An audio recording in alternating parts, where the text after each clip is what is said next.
Сайн байцгаана үзэгчдээ Дорн говь телевизийн Ди подкаст эхлэхэд бэлэн боллоо. За тэгэхээр үзэгч та бүхэн мэдж байгаа Ди подкаст сонирхолтой олон зочидтой ярилцдаг. За бид энэ удаа уул уурхай хүнд үйлдвэрийн дэд сайд доктор Болдын Уянгатай ярилцах гэж байна. Юуны түрүүнд зав гарган манай телевизэд ярилцлага өгөхөөр урилгыг мань хүлээж авсан баярлалаа. Маш их баярлалаа. Урьсан маш их баярлалаа. За тэгэхээр энэ өдрүүдэд Дорн говь аймагт олон улсын боловсролын үзэсгэлэн зохион байгуулагдаж маш олон одоо сургуулиудын танилцуулга за мөн одоо элчин сайдын яамдууд бүрэн бүрэлдэхүүнээрээ ирж оролцож Дорн говийн хүүхдүүдэд мэдээлэл өгч байгаа. За тэгэхээр өнөөдрийн төвшөнд бол таны хувьд одоо орон нутагт ажиллах үеэрээ панелистээр оролцсон байгаа. За энэ дашрамд үзэгчдэд илүү тодорхой мэдээлэл өгвөл уул уурхай хүнд үйлдвэрийн дэд сайд Болдын Уянга бол олон Америк нэгдсэн улсын Харвард их сургуульд байгалийн ухааны чиглэлээр бол докторийн зэрэг хамгаалсан байгаа. Тэгэхээр яг өнөөдөр яг энэ сэдвтэ уялдуулж бол оролцсон болов уу гэж бодож байна. Ер нь одоо арга хэмжээ ямар болж байна? Дорн говьт ирсэн сэтгэлээ болцгоо гэхлээр. Тэгээ их сайхан байна. Тэг гоё олон мэдээллүүдийг нэг дор багтаасан боловсролын үзэсгэлэнд юу нь анх удаа оролцож байна Монгол улсад. Оо за. Бүр хөдөө орон нутагт тий. Дорн говь аймагт ирсэн шалтгаан маань бол Уул уурхай хүнд үйлдвэрийн яамны төлөөлөгчийн газрууд байгуулагдаж байгаа юм. За. Улсын хэмжээнд нийт 6.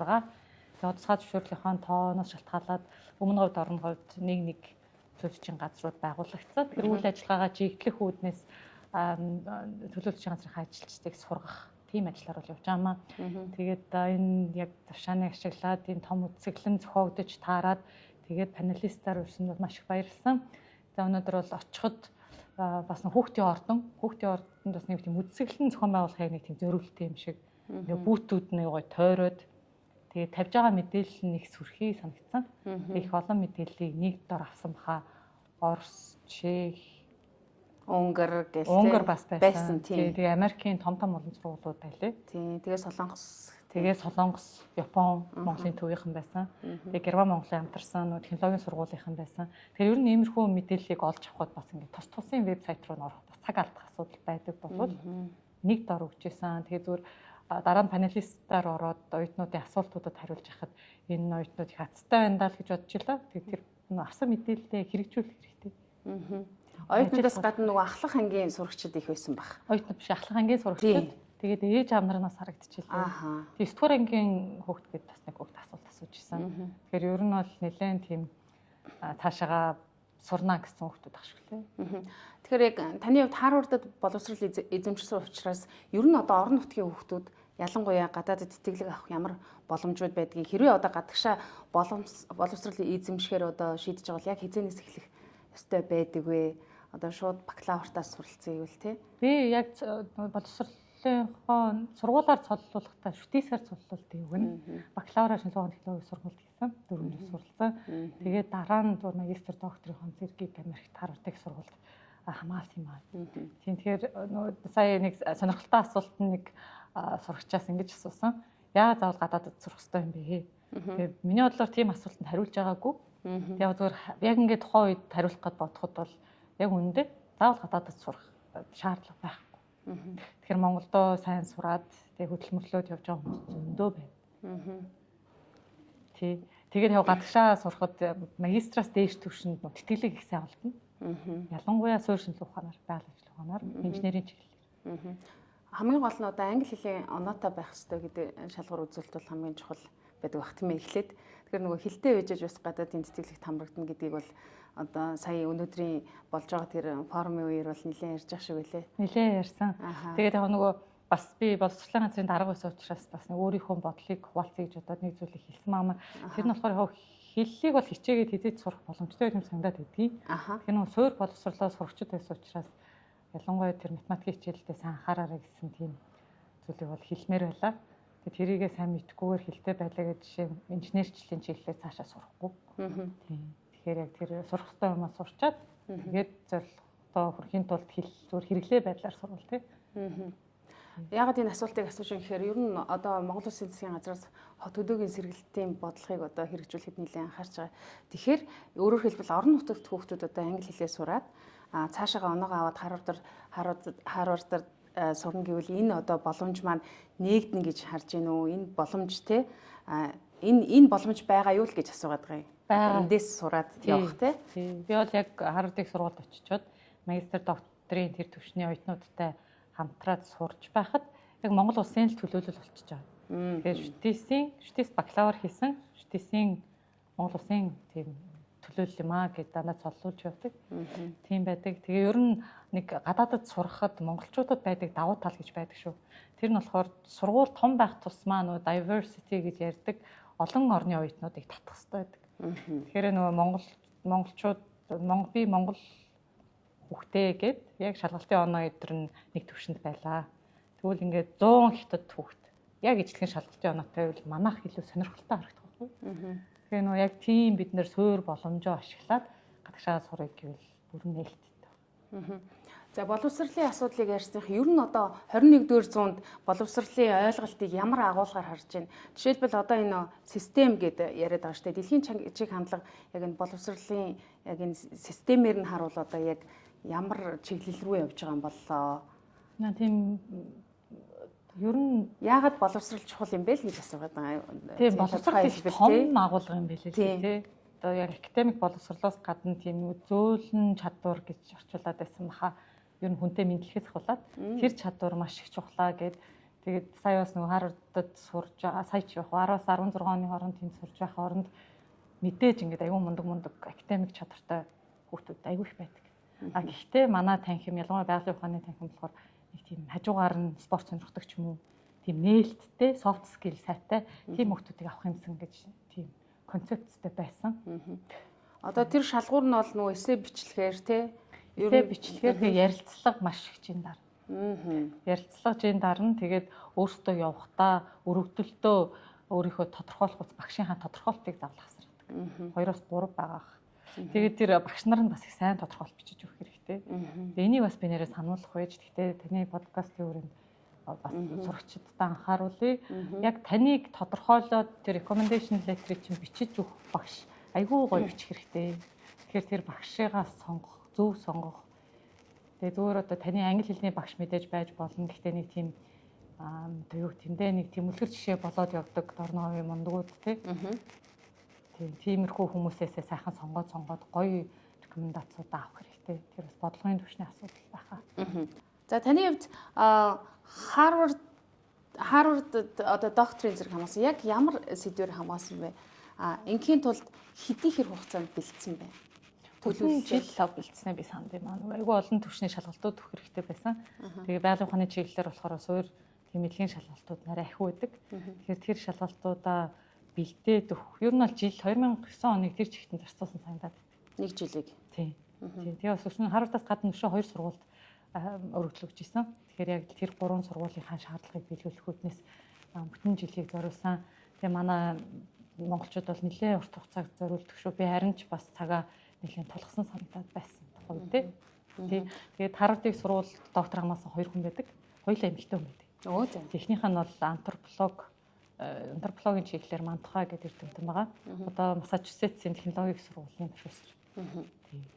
Тэгээд байгалийн ухааных гэхээр яг жоохон дэлгэрэнгүй мэдээлэл өгвөл яг ямар одоо нарийн мэрэгчлэр байгалийн ухааны гэхээр ер нь уулуурхайн эрд соёлын салбартай холбоотой болж байгаа. Тэгээд Төв Азийн энэ бидний амьдарч байгаа их газар яаж үүссэн бэ гэдгийг нь онлайн түвшинд нь судална гэсэн үг.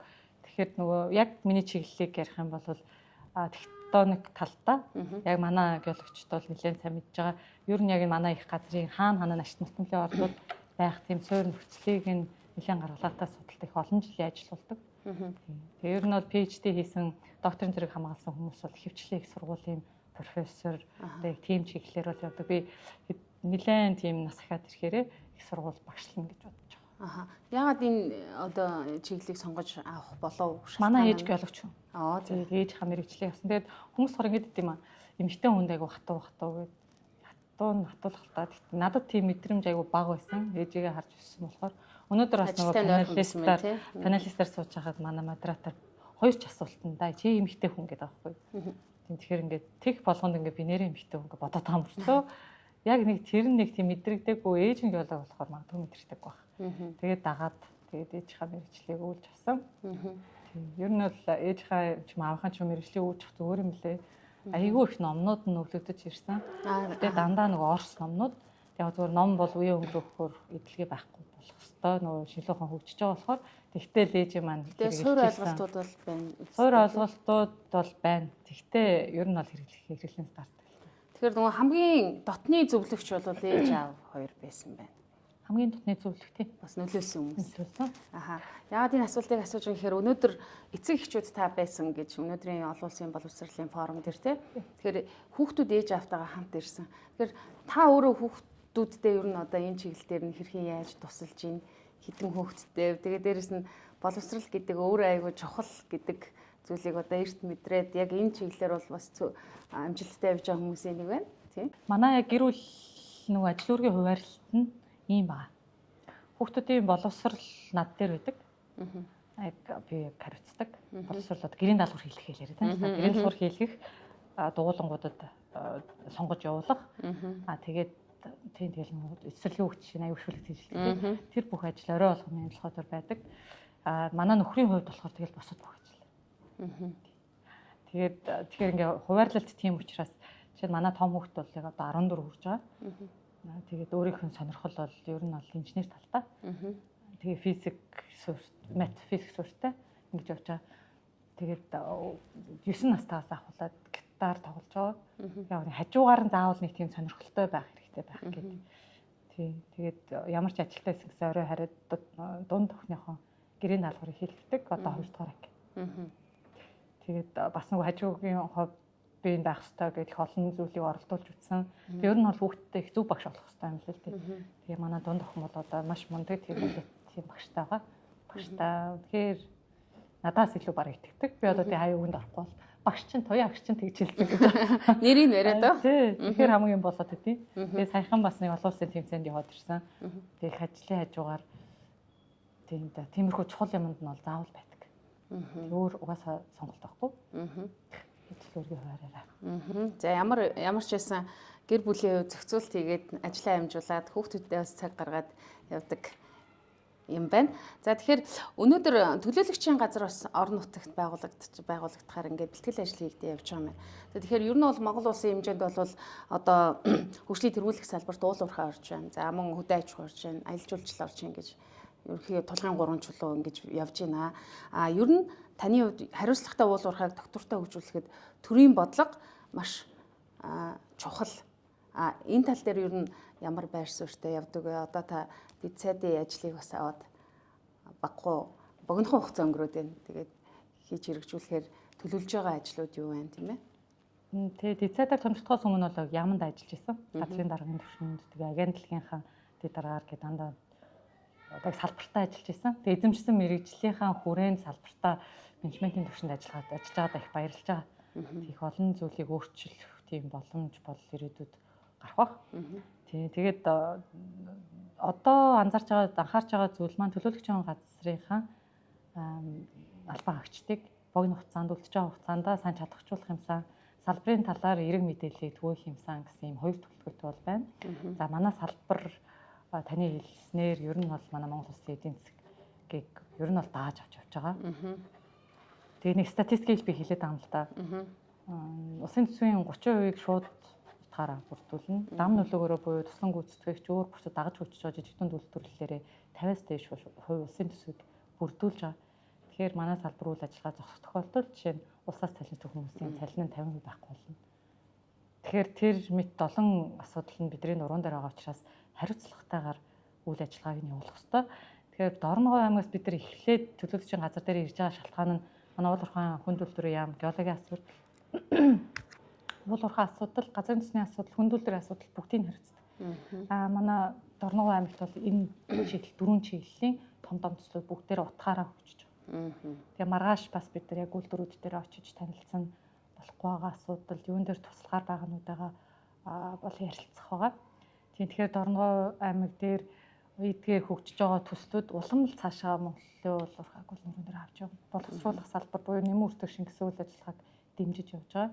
Тэгэхээр яг энэ 4 чиглэлийн тусгай зөвшөөрлийг нь манай яамнаас олгодог учраас буцаагаад авах хэрэг нь бас биднэрт бий. Тэгэхээр хариуцлагагүй байгаа тохиолдолд хариуцлагын тооцоолох ёстой. Тэгэхээр тэрийг бол байнга сануулж та цаг хугацаанд хариуцлагатай үйл ажиллагаа явуул гэсэн шаардлага бол байнга тавьж байгаа.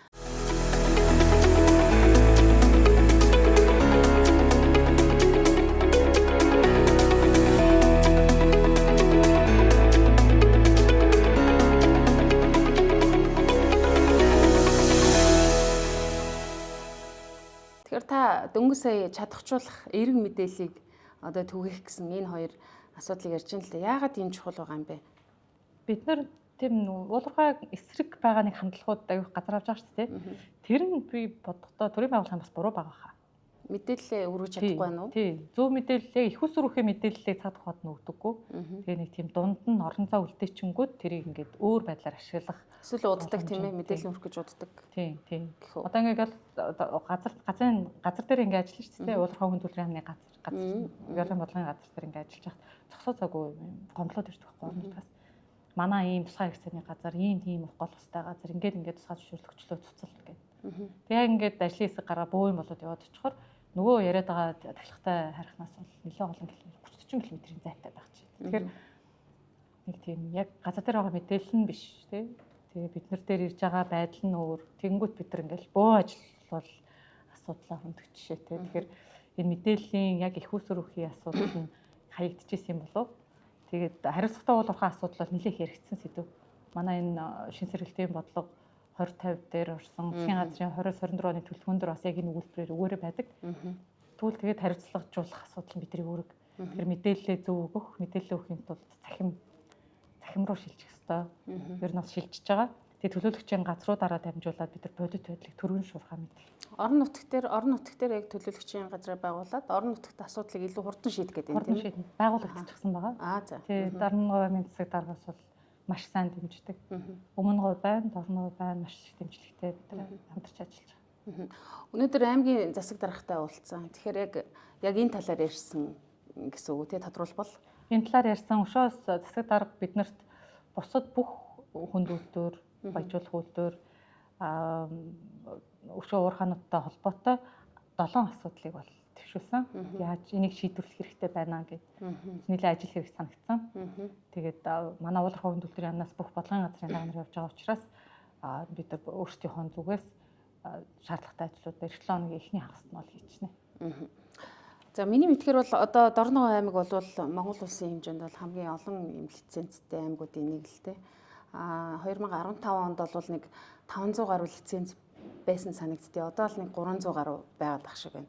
Тэгээд энэ ер нь хариуцлагагүй байгаа уурхаан үйл ажиллагааг бол одоо хариуцлагажуулах асуудлыг яриад хариуцлагагүй ажиллавал тусгай зөвшөөрлийг цуцлах бодлого яваад байна уу? Эсвэл одоо ямар одоо ийм бодлогоор уулуурхай хүнд үйлдвэрийн яам болвол одоо энэ ашиглалтын зөвшөөрлүүд дээр одоо анхаарал хандуулж ажиллаж байгаа вэ? Тэгээ таны хэлсэн л бодлого байна л да. Хариуцлагыг нөхөх нь. Тэгээ хариуцлагагүй байх тохиолдолд тэр нь нотлогдох тохиолдолд цуцлах үндэслэл нь Малтны хуулийн 56-аар шийдэгдэж явчихна. Тэгээ яг зөв цуцлах боломж бол их. Гэхдээ нэг зүйлийг бид нар ингээ хаана бодох хэрэгтэй. Төрийн байгууллага гэхэрэл бид нар та хэдийн гэрчлэг чинь цуцлаа шүү гэдэг бол болохгүй байхгүй. Тэгэхээр дэмжих бас хэрэгтэй л дээ. Хариуцлагатай байх боломжийг нь орон зайг нь өгөх ёстой. Тэгээ 1994 онд агш нарчмлын тухай бол батлагдсанаас хойш 2 удаа шинжилгээ найруулагдсан. 97 онд шинжилгээ найруулагдсанаас хойш хайгуулын цэцэг зөвшөөрлийг олгож байгаа. Тэгэхээр хайгуулын цэцэг зөвшөөрлөхийн гэдэг бол олборлон гэсэн агуулга ерөөсөө биш. Энэ мэдээлэл бас их алдагдсан. Хайгуулын цэцэг зөвшөөрөл эзэмшиж байна гингүүтэл манайхын дуурхай хэрэггүй гэл ингээд асуудлууд нүүлсэн. Магадгүй зарим нь үндэслэлтэй, зарим нь бол зүгээр өөр байдлаар ажилладаг байхгүй. Тэгэхээр яг статистика харах юм бол 100 хайгуулын цэцэг зөвшөөрлөөс бараг нэг нь л орд болж байгаа. Тэгэхээр хайгуулын цэцэг зөвшөөрөл эзэмшиж байгаа тохиолдолд ажлыг хийлгээд угаасаа 12 жил л амьдах боломжтой. 12 жил нь дуусангууд угаасаа 2015 онд амьд байсан цэцэг зөвшөөрлүүд 27 он гэхэд байхгүй болно гэсэн.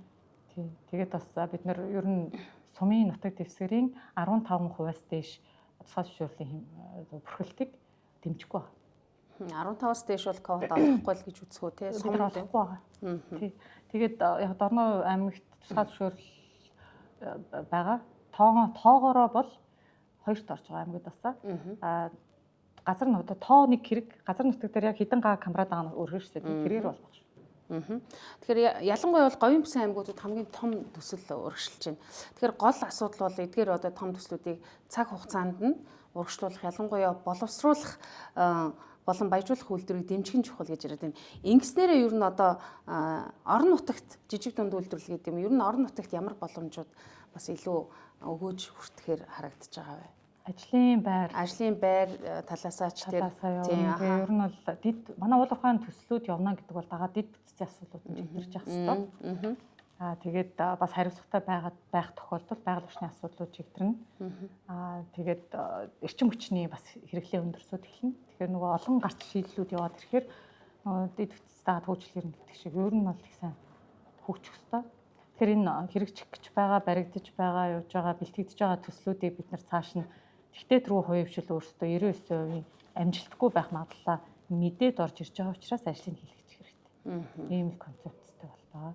Тэгэхээр ажиллах хүч нэмэгдэнэ. Өшөө дагаад бас нөө жижиг дунд үйлдвэрүүд байгуулагдана. Ядаж нөө хэрэглэгдэж байгаа, тухайн үйлдвэрт ашиглагдаж байгаа тэр хэрэглэгдэхүүнийг нь бий болгох үйлдвэрүүд нь дагаад өгчих боломжтой. Тэгэхээр тэр маань бол олон жил явах хэрэгтэй.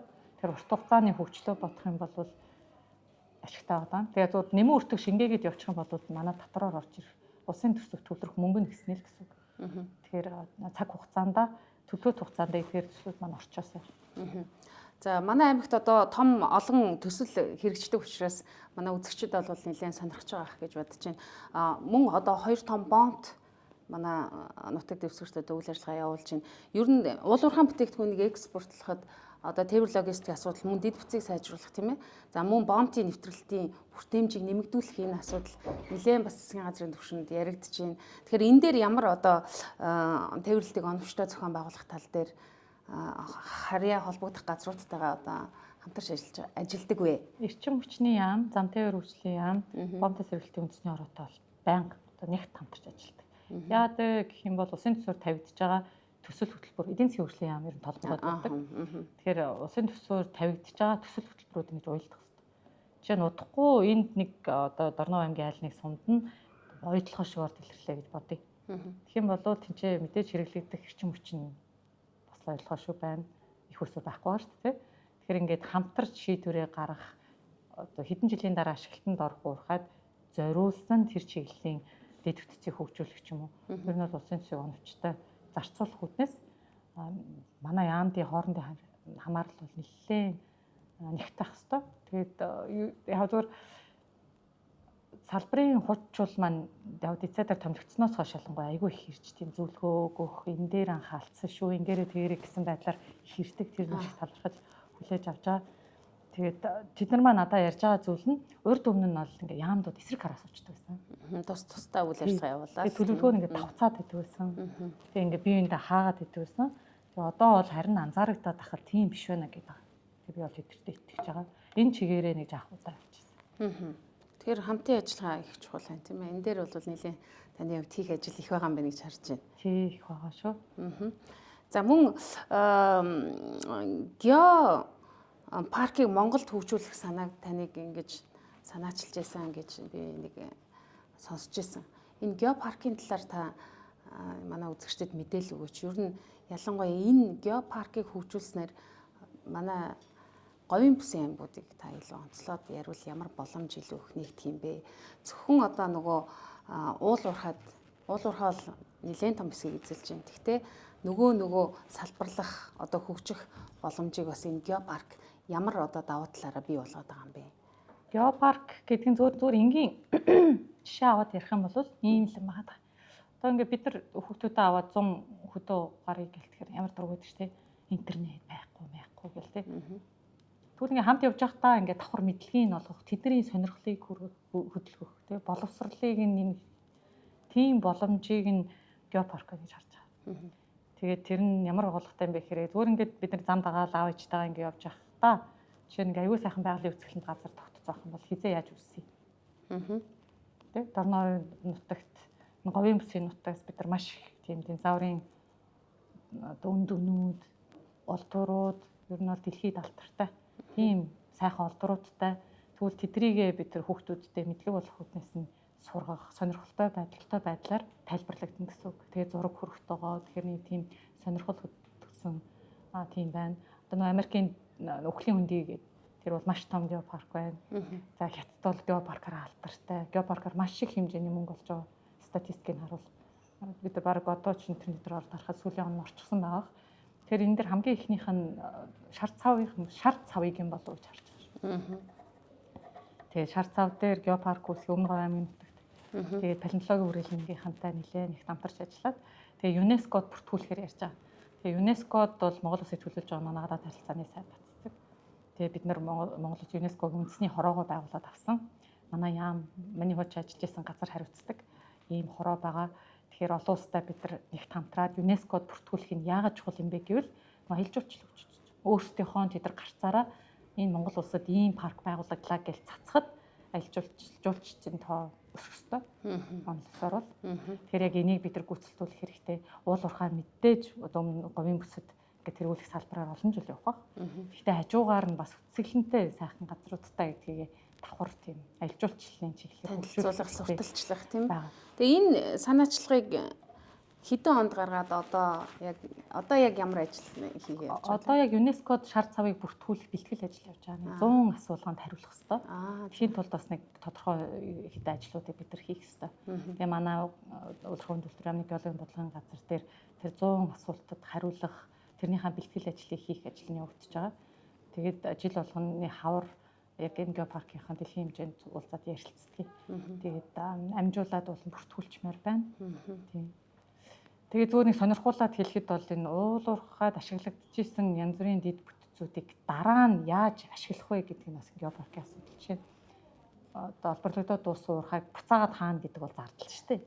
Тэр их хэмжээний юм одоо карьер үссэн ба шүү дээ. Тэрийг буцаагаад булна гэдэг бол баг олборсонтойгоо адилхан хэмжээний хүн хүч төрш машин зардал гарна тийм. Тэр нь боломжгүй.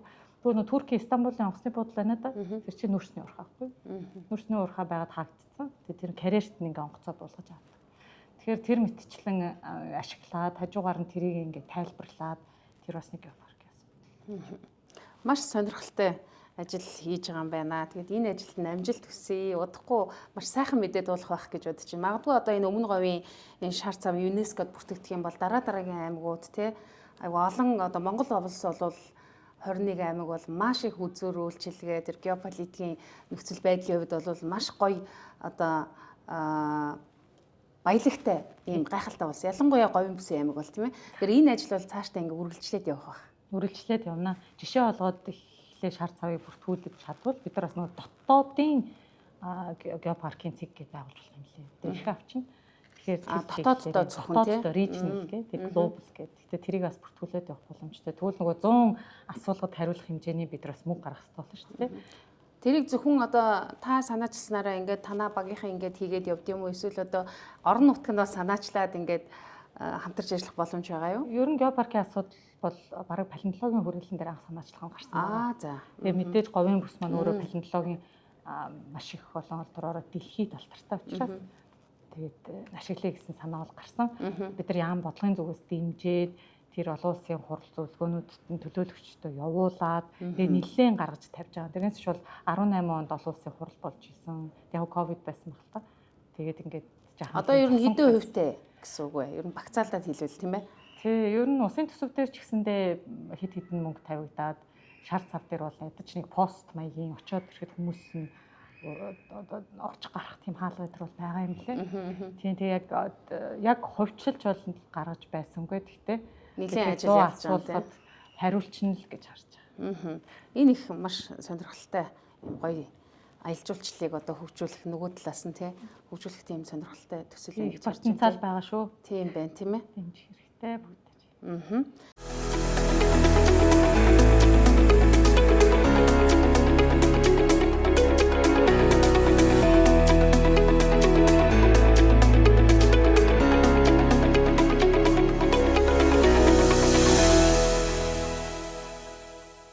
Боловсролын олон улсын форумд оролцож байхдаа хүүхдүүдэд нэг их гоё уриалгыг хэлжсэн дээ. Маш их хичээгээр игээд яг одоо телевиз үзэж байгаа хүүхдүүдэд маань үзэгчид эцэг эхчүүдэд маань яг энэ гадагшаа сурах ялангуяа боловсролынхаа одоо боловсролтой анхаарч байгаа ирээдүйдээ анхаарч санаа зовж байгаа хүмүүс тандаж юу гэж хэлмээр байна вэ? Нэг тийм хөөрхөн сурагч охин бас ирсэн. Яг төгсгөлд панелист буучаад байж хаад би ингэж юм хийх болохоор ингэж чухлаа мэдээд байна. Би ингэ хийх гэдэг. Ингээ тойроод байна. Одоо тэгээ яах вэ гэсэн. Уган жихлын мэдчихээд байгаа. Тийм мэдээлэл авчиад байна тийм ээ. Хүнд асуулт байна л да. Яг хариулах гэж би байсан. Би яадаг. Би бас цугтдаг л төрлөө шүү дээ. Бас цугтаад байдаг. Тэгээ одоо хэллээ. За минь одоо тайлаас өөр хийх хүн байхгүй. Одоо өөр сонирхол байхгүй. Одоо хийхээс өөр юм байх. Тэгээ мэдэж байна гэдэг байгаа мөртлөө хоёлаа зогтдог төрлөө байгаа байхгүй. Тэгэхээр бас нийтлэг проблем баха. Тэгээ хийх ёстой юм бол танаас өөр хийх хүн байхгүй. Тэгэхээр хэрвээ та ингээс яарч сандармааргүй байвал эртгэл. Тэгээ одоо яарч сандармаар байвал тулахаас өөр аргагүй. Гэхдээ ер нь тулгаж хийж байгаа тохиолдолд ер нь нуул төрсөн гарах. Тэгээ сайн цагаа зохицуулаад тэгээд өөртөө зорилгоо тодорхойлоод тэгээд явхад бол мэдээллийг бол өнөөдөр энэ үзэсгэлэн дээр миний бараг мэдэхгүй мэдээллүүдийг ярьж ил шүү. Тэгэхээр миний үеэс одоо би чим 40 руу нэлээд орчиж байгаа шүү дээ. Тэгэхээр залуучуудад боломж их нээж ах байна. Энэ мэдээллийг ингээд нэг доор гаргаж тавьж байгаа нэг зөөр юм болов. Өөр бусад аймагуд дээр энэ ажил хийгдээсэй гэж одоо зохион байгуулалт байх уу тийм ээ? Тий хүнээс бас асуусан. Гэхдээ миний ойлгосноор бол яг Цэцэг даргын 5 яг Дорнов аймгийн Цэцэг даргын 5-ын газартай л хамтарсан юм төсөл юм шиг байна. Тийм. Тэгээд энэ маань цаашаага олон аймагуд одоо туршлага аваад тийм ээ. Туршлага аваад яваасай. Тийм тэгээд үдсэн сурагчид миний стандартаар бол их сайн мэдээллүүд нэг дор байсан шүү. Тэгээ магадгүй энэ зохион байгуулагчид бас зарим мэдээллүүдийг захим дээр бүр ингээ байнга байлгуул.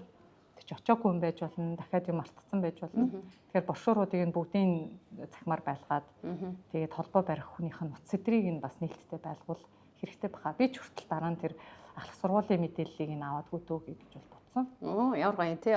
Олцтой л явж байгаа юм. Тэгэхээр Дорногов аймаг бол одоо сүүлийн жилүүдэд бол өрсөлдөх чадварын үнэлгээгээр улстай одоо нэгт ирэмблэгдээд явж байгаа. За таны хувьд гэх юм бол өнөөдөр одоо шинэ ашиглалтанд орсон зочид уудал за мөн шинэ кофе шопод өнөөдөр манай ди подкастын зочин болоод орж байна. Тэгэхээр Дорногов аймагт ямар одоо хөгжлийн илүү хөгжих тийм ээ ирээдүй харагдаж байна. Ер нь бол энэ том төслүүд урагшилж байгаа учраас яг үүнийг дагсан бол эдийн засгийн өсөлт бол байна гэж бол хүмүүс ярьж байна.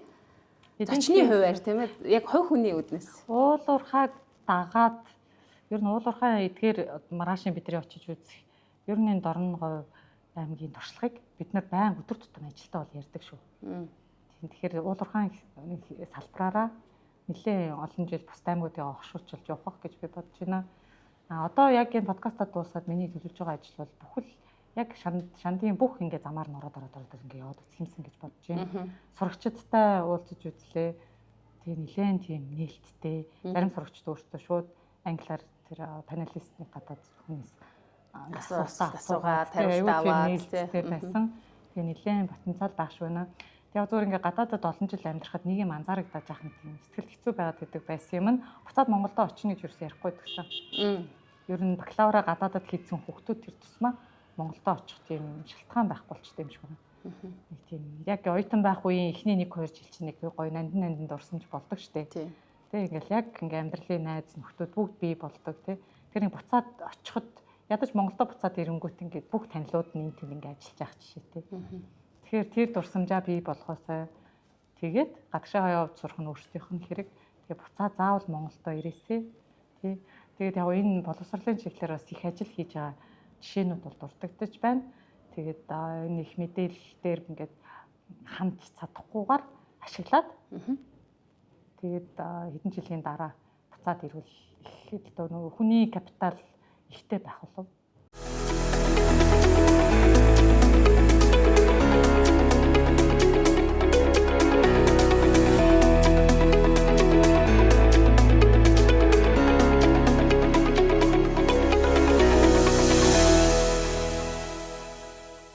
Дорноговыг та түрүүн яг энэ сайн туршлагын нэлээ одоо ярьдаг гэж тодтогч байна. Тэгэхээр энэ сайн туршлага гэдэг маань өөрөө ямар туршлага вэ? Жишээлбэл одоо би ингэж харж байна. Ер нь төрийн ажлыг хурдан шуурхай явах хэрэгтэй гэдэг одоо төлөөлөгчийн газрууд байгуулагдаж байна. Тэгэхээр хурдан гэдэг энэ нөгөө асуудалгүй төрийн шуурхай байх байх нь бол их чухал байгаа шүү дээ. Ажил нөгөө ямар нэгэн гацаагүй явах. Энэ талаас нь хэлж гэнэ үү? Илүү дэлгэрүүлээд мэдээлэл өгвөл тийм ээ. Дорногов аймаг дээр хэрэгжиж байгаа эдгээр ер нь хүнд үйлдвэрийн нэмэн өртөх шингэх чиглэлийн манай салбарын төслүүд яагаад жишээ олгож яригддаг вэ гэвэл маш тийм түргэн хугацаанд их тийм гарц шийдэл олоод хийгддэг төслүүд байдаг. Тэгээ магадгүй засаг даргын тамгын газраас сайн дэмжиж байна. Тэгээ хувийн хвшлийн төслүүд олон байна. Том төслүүдэд барьж аваад яг ингээд хүнд ковидын үед хүртэл маш амжилттай явсан төслүүдийг нэрлэж хийж болохоор байна.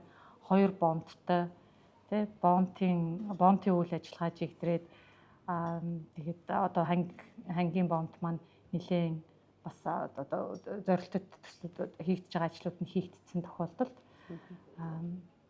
тэг хоёр маш сайн ажиллагаатай бомттой байхад бол манай салбархан ингэж ярьд юм аа. Ашигт малтмууд бол ашигтай байх үедээ л ашигтай. Тэгэхээр одоо нүүрсний үн унсан тохиолдолд хүн авах болох байхгүй. Тэгэхээр нүүрсний үн өндөр байхад бид нар бомтын хүчин чадлаа нэмэгдүүлээд гаргах нь Монгол улсад ашигтай. Тэгээ зөвөр манайх яагаад заавал үйлдвэрүүдийг дэмжиж байгаа юм бэ? Яагаад нэмэн өртөгшин гэсэн энэ бүтээн байгуулалтыг бодлогоор дэмжиж байгаа вэ? Монгол улс засгийн газар яагаад дэмжиж байгаа вэ гэвэл бид нар одоо ингэж ярьдаг штэ нүүрсийг ачаад гаргаад байна гэд. За уул нь бол нүүрсийг ачаад гаргахад мэдлэг маш их хэрэгтэй юм аа. Одоо тийм нүдэнд харагдахгүй байгаа тэр газрын гүнээс нүүрсийг гаргаж ирж байгаа байхгүй. Энэ бол уул уурхайн инженерүүдийн нүүрийн хөдөлмөр ухаан. Тэнд ийм орд байна гэж илрүүлж байгаа геологчдын маш тийм уран чадвар сэтгхүү. Тэгээд тэрийгээ цааш нь тээвэрлээд гарна гэдэг бол эрчим хүч ус бүх төрлийн асуудлыг шийдсэн менежментийн том тийм засаглалын асуудал байна. Тэгэхээр ингээд цогц төсөл хэрэгжээд гарахт нь хэрвээ бид нар боловсруулах үйлдвэр байсан бол гарч байгаа бүтээгдэхүүнүүд нь өндөр үнэт хүрнэ гэсэн үг. Тэгэхээр тэ одоо 2 дахин үнэтэйгээр бид нар гарах боломжтой. Тэгэхээр экспортод гарч байгаа бүтээгдэхүүнээсээ авах төлбөр, эрчим малын нөөцлөсний төлбөр илүү авагдана. Тэгэхээр бид нар өөрсдийнхөө баялагийг үнд хүргье л гэж байна. Тэгээд тэгэнгүүт хувийн хвшлүүд маань жишээ болоод Орноо аймгийн нутаг дээр тэг гэрэлт гой алтан ширээд гээд үйлдвэр технологийн паркийн хамгийн анхны 2 зөвшөөрлөө өгсөн. Тэгээд яг бүтээн байгуулалттай нутаггүй танилцах гэж байна. Тэгээ ер нь бол өнөөдөр засаг даргатай уулзалт хийсний дараа яг тэр бүтээн байгуулалтаар ажиллаж байгаа компаниудын төлөөлөл бас цуглаж уулзсан. Тэгээ ингээд ярангуут таны түрүүний бас асуултанд дурдгдсан. Одоо төрийн оролцоотой төслүүд нь жах удаан. Тэгээд ер нь бол байна, тийм байна. Тэгээд яг хувийн хвшлийн 100% төслүүд бол ингээд хурдан яваад байна. Энийг бол мэдж байгаа шүү. Бүх тал дээрээ мэдж байгаа. Ямар нэгэн байдлаар шалтгаан хэлээл ингээд удаад байгаа асуудал байгаа. Тэгээ шатчтанд нь бид нар шаардлага тавина. Тэр ч зорилгоор ажиллаж байна, тийм ээ, орон нутгад. Тэр зорилгоор л ажиллаж байна. Тэгээд засаг даргын уулзалтын дараа яг ингээд төсөл хэрэгжүүлж байгаа төсөл хэрэгжүүлэгчтэйгээ уулзахаар айгүй тийм жижиг асуудлууд яриад байсан. Одоо жишээ нь тэрний орж ирж ажиллах гэж байгаа энэ тэхээс нөгөө газрын төсвийн боловсруулах үйлдвэр дээр ажиллаж байгаа ажилчдын эрүүл мэндийн үзлэгийн төлбөр нь үнэтэй байна гэдэг. Тэгээд уул нь бол те бид нар ингээд ямар проблем байна гэд асууж байх тохиолдолд те одоо энэ тгээс мөнгө маань удаан орж ирээд байгаа маа энэ дээр засгийн түвшинд яриад өгч ч юм те. Нэг тиймэрхүү асуудлууд байсан болов уу гэж бодцолаа. Тийм те ер нь бол жаахан төрийн оролцоотой байгаа төслүүд нь удаан байгаа юм шиг ажиглагдлаа. Говь руу маш олон одоо ус татах төслүүд яригдчихэв. Олон жил яригдчихэв. Тэгэхээр энэ дээр энэ ажил ер нь одоо хэр бодиттой байх боломжтой. Говьд одоо энэ усны нөөцийг нэмэгдүүлэх, ус татах тий энэ дээр бодлогын түвшинд ер нь яаж анхаарч байгаа юм бэ? Усны асуудал дээр нэг тийм бодлогын нэг хуваагдлын асуудал байгаад байгаа шүү. Тэр нь юу вэ гэхээр ашиг малтны тухайлаар газрын дорх усны асуудал бас ингэ шийдэгдэнэ. Тэр нь уулуурхайн асуудал газрын уулуурхайн хүндлэлээр яамны асуудал болоо явчихдаг. Тэнгүүтээ бас ингээд тал хэсэг нь болохоор байгаль орчны яамны асуудал болоо ингээд явчихдаг. Тэгэхээр ингээд жаахан бодлогын хувьд ийм тасалдал байгаа шүү. Ингээд хуваагдаад яах их үү гэдэг нэг тийм асуудал байдаг. Тэгээ энэ гадаргын усыг наашин чиглүүлэх, говийн бүс рүү чиглүүлэх төслүүд бол яригдж байна. Нэлээд тийм эрчтэй явж байгаа. Олон жил яригдсан. Тэгээд энэ маань биелэл болоод яваасаа. Тэгээ явсан тохиолдолд ер нь бол ус гэдэг бол өөрөө цикл. Салбарын үеийн хувьд бол ярихад гадарга дээр усын хувьд доошоогоо ус нэвчээд орох хэрэгтэй. Ус бол энэ босоо байдлаар хоорондоо харьцаж явах хэрэгтэй, хэвтэйгээр харьцаж явах хэрэгтэй шингэн учраас тэгэхээр судалгааны түвшин жоохон бага шүү бас. Гадаргын ус бол нэлээд сайн судлагдаа. За ингээд хэрхэн тонтгийн төслүүд ингээд наашаа явах нь зөв юм байна гэх эрдэмтдийн үндэслэл гараад ирчихсэн. Энэ гадаргын усны түвшинд бол нэлээд явах хэрэгтэй. Тэгээ тэр гадаргын ус маань гүн газрын доорх усаа тийжих хэрэгтэй. Тэгэхээр газрын доорх усны асуудлыг ярингуут яг өндөр Монгол улсын нутаг дэвсгэрийг 100% гэж үзэх юм бол 15% нь л газрын доорх усны судалгаа хийгдсэн байна. Тэгэхээр үлдсэн хувиа судлах хэрэгтэй. Тийм ээ, судалгаа маш бага хийгдсэн байдаг юм байна. Маш багагаад. Тэгэхээр нөгөө говийн бүсээ бид нар сайн судлах хэрэгтэй. Тэгтэл ингээд сая өнөөдөр бас их асуудлын талаар ярьсан л та. Засаг даргын тэр нэг компани яг нэр зоогоод ярьсан нэг компани сод зөвшөөрлөлтөр бол ингээд бус нь ориглоод байгаа юм байна. Энэ бол бидэрт маш хэрэгтэй мэдээлэл байхгүй юу? Даралт байна гэсэн үг, нөөц байна гэсэн үг. Тэгэхээр нөгөө байгаль орчны яамд бид нар холбогдох мэдээллийг хөрвүүлнэ. Яг тэр талбайд нь тэдний хийдэг тийм судалгаануудыг хийлгүүлмээр байна. Тийм. Тэгээд ингэснээр бас нөгөө бид нар дутагдаад байгаа усны нөөц байх магадaltaй. Хоёр талд болвол одоо ингээд бодлогын төвшөнд яригдчихэж байгаа. Хоёр энийг одоо ямар зохицуулах хэрэгтэй? Магадгүй хууль хэрэгтэй юм. Хууль дээр өөрчлөлт орох хэрэгтэй. Ашиг нутамлын тухай хуулийн шинжилсэн найруулга дээр бол засаж залруулад явсан байгаль орчны яамтай хэд удаа сууж зарим зүйлүүдээ бол шийдсэн байгаа.